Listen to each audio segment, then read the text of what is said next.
विष्णु पुराण अंश 1 अध्याय 9। दुर्वासा जी के शाप से इंद्र की पराजय। ब्रह्मा जी की स्तुति से प्रसन्न हुए भगवान का प्रकट होकर देवताओं को समुद्र मंथन का उपदेश करना तथा देवता और दैत्यों का समुद्र मंथन। श्री पराशर जी बोले, हे मैत्रेय, तुमने इस समय मुझसे जिसके विषय में पूछा है वह श्री संबंध लक्ष्मी जी का इतिहास मैंने भी मरीचि ऋषि जी से सुना था। वह मैं तुम्हें सुनाता हूं, अतः सावधान होकर सुनो। एक बार शंकर के अंशावतार श्री दुर्वासा जी पृथ्वी तल में विचर रहे थे। घूमते घूमते उन्होंने एक विद्याधारी के हाथों में सनातनक पुष्पों की एक दिव्य माला देखी। हे ब्राह्मण, उसकी गंध से सुवासित होकर वह वनवासियों के लिए अति सेवनीय हो रहा था।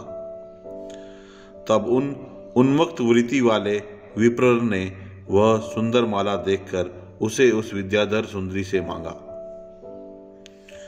उनके मांगने पर उस बड़े बड़े नेत्रों वाली कृशांगी विद्याधारिणी ने उन्हें आदरपूर्वक प्रणाम कर वह माला दे दी। हे मैत्रेय, उन उन्मुक्त वेशधारी विप्रवर ने उसे लेकर अपने मस्तक पर डाल दिया और पृथ्वी पर विचरने लगे। इसी समय उन्होंने उन्मत्त ऐरावत पर चढ़कर देवताओं के साथ आते हुए त्रिलोक्याधिपति शचीपति इंद्र को देखा। उन्हें देखकर मुनिवर दुर्वासा ने उन्मुक्त के सम्मान व मतवाले भौरों से गुंजायमान माला अपने सिर पे से उतारकर देवराज इंद्र के ऊपर फेंक दी। देवराज ने उसे लेकर ऐरावत के मस्तक पर डाल दी। उस समय वो ऐसी सुशोभित हुई मानो कैलाश पर्वत के शिखर पर श्री गंगा जी विराजमान हो। उस मदोन्मत्त हाथी ने भी उसकी गंध से आकर्षित हो उसे सूंड से सूंघकर पृथ्वी पर फेंक दिया। हे मैत्रेय, यह देखकर मुनि श्रेष्ठ भगवान दुर्वासा जी अति क्रोधित हुए और देवराज इंद्र से इस प्रकार बोले। दुर्वासा जी ने कहा, अरे ऐश्वर्य के मत से दूषित चित्त इंद्र, तू बड़ा ठीठ है। तूने मेरी दी हुई संपूर्ण शोभा की धाम माला का कुछ भी आदर नहीं किया। अरे, तूने ना तो प्रणाम करके बड़ी कृपा की, ऐसा ही कहा, और ना हर्ष से प्रसन्न वंदन होकर उसे अपने सिर पर ही रखा। रे मूढ़, तूने मेरी दी हुई माला का कुछ भी मूल्य नहीं दिया, इसलिए तेरा त्रिलोकी का वैभव नष्ट हो जाएगा। इंद्र, निश्चय ही तू मुझे और ब्राह्मणों के सम्मान ही समझता है, इसलिए तुझ अति मानी ने हमारा इस प्रकार अपमान किया है।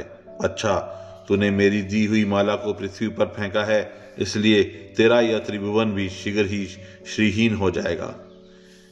रे देवराज, जिसके क्रोध पर होने पर संपूर्ण चराचर जगत भयभीत हो जाता है, उस मेरा ही तूने अति गर्व से इस प्रकार अपमान किया। श्री पराशर जी बोले, तब तो इंद्र ने तुरंत ही ऐरावत हाथी से उतरकर निष्पाप मुनिवर दुर्वासा जी को अनुन्य विनय करके प्रसन्न किया। तब उसके प्रमाणादि करने से प्रसन्न होकर मुनिश्रेष्ठ दुर्वासा जी उससे इस प्रकार कहने लगे। दुर्वासा जी बोले, इंद्र, मैं कृपालु चित नहीं हूं। मेरे अंतकरण में क्षमा को स्थान नहीं है। वे मुनिजन तो और ही हैं, तुम समझो मैं तो दुर्वासा हूं ना। गौतमादि अन्य मुनिजनों ने व्यर्थ ही तुझे इतना मुंह लगा लिया है, पर याद रख, मुझ दुर्वासा का सर्वस्व तो क्षमा ना करना ही है। दयामूर्ति वशिष्ठ आदि के बढ़ बढ़कर स्तुति करने से तू इतना गर्वीला हो गया कि आज मेरा भी अपमान करने चला है। अरे, आज त्रिलोकी में ऐसा कौन है जो मेरे प्रज्वलित जटा कलाप और टेढ़ी भ्रुकुटी को देखकर भयभीत ना हो जाए। रे सत्कर्तो, तू बारंबार अनुनय विनय करने का ढोंग क्यों करता है? तेरे इस कहने सुनने से क्या होगा, मैं क्षमा नहीं कर सकता। श्री पराशर जी बोले, हे ब्राह्मण, इस प्रकार कहकर वे विप्रवर वहां से चल दिए और इंद्र भी ऐरावत पर चढ़कर अमरावती को चले गए। हे मैत्रेय, तभी से इंद्र के सहित तीनों लोक वृक्ष लता आदि के क्षीण हो जाने से श्रीहीन और नष्ट भ्रष्ट होने लगे। तब से यज्ञों का होना बंद हो गया, तपस्वियों ने तप करना छोड़ दिया तथा लोगों का दान आदि धर्मों में चित्त नहीं रहा। हे द्विजोतम, संपूर्ण लोक लोभादि के वशीभूत हो जाने से सत्व शून्य सामर्थ्यहीन हो गए और तुच्छ वस्तुओं के लिए भी लालायित रहने लगे। जहाँ सत्व होता है वहीं लक्ष्मी रहती है और सत्व भी लक्ष्मी का ही साथी है। श्रीहीनों ने भला सत्व कहाँ और बिना सत्व के गुण कैसे ठहर सकते हैं। बिना गुणों के पुरुष में बल, शौर्य आदि सभी का अभाव हो जाता है और निर्बल तथा अशक्त पुरुष सभी से अपमानित होता है। अपमानित होने पर प्रतिष्ठित पुरुष की बुद्धि बिगड़ जाती है। इस पर त्रिलोकी के श्रीहीन और सत्वरहित हो जाने पर दैत्य और दानवों ने देवताओं पर चढ़ाई कर दी। सत्व और वैभव से शून्य होने पर भी दैत्यों ने लोभवश निसत्व और श्रीहीन देवताओं से घोर युद्ध ठाना। अंत में दैत्यों द्वारा देवता लोग परास्त हुए। तब इंद्रादि समस्त देवगण अग्निदेव को आगे कर महाभाग पितामह श्री ब्रह्मा जी की शरण गए।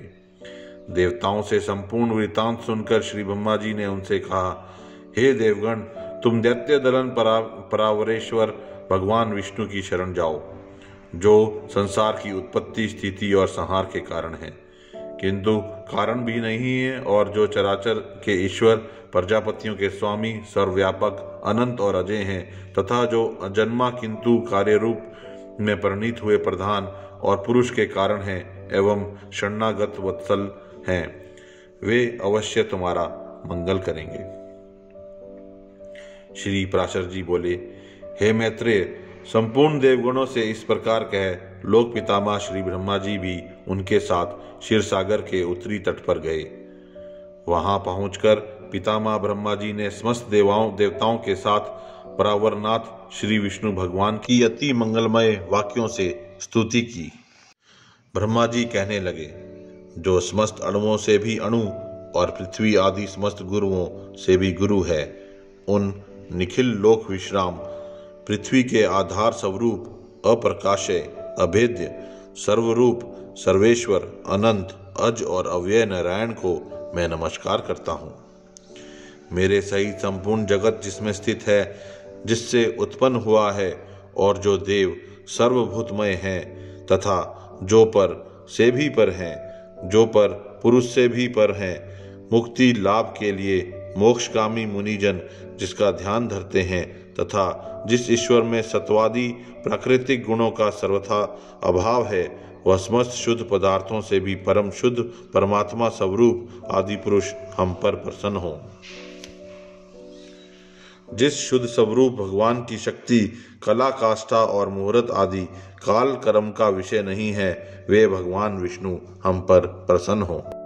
जो शुद्ध स्वरूप होकर भी उपचार से परमेश्वर अर्थात लक्ष्मीपति कहलाते हैं, और जो समस्त देहधारियों के आत्मा हैं, वे विष्णु भगवान हम पर प्रसन्न हो। जो कारण और कार्य रूप हैं तथा कारण के भी कारण और कार्य के भी कार्य हैं, वे श्रीहरि हम पर प्रसन्न हो।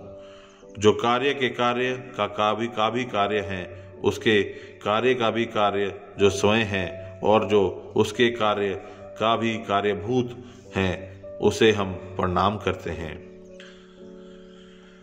जो कारण और कार्य रूप हैं तथा कारण के भी कारण और कार्य के भी कार्य हैं, वे श्रीहरि हम पर प्रसन्न हो। जो कार्य महतत्व के कार्य अहंकार का भी कार्य तन्मात्रा पंचक हैं, उसके कार्य भूत पंचक का भी कार्य ब्रह्मांड जो स्वयं है, और जो उसके कार्य ब्रह्मा दक्षदी का भी कार्यभूत प्रजापतियों के पुत्र पुत्रादि हैं, उसे हम प्रणाम करते हैं। तथा जो जगत के कारण ब्रह्मादि का कारण ब्रह्मांड और उसके कारण भूत पंचक हैं के कारण पंचतन मात्रा के कारणों अहंकार महत्वादि का भी हेतु मूल प्रकृति हैं, उस परमेश्वर को हम प्रणाम करते हैं। जो भोक्ता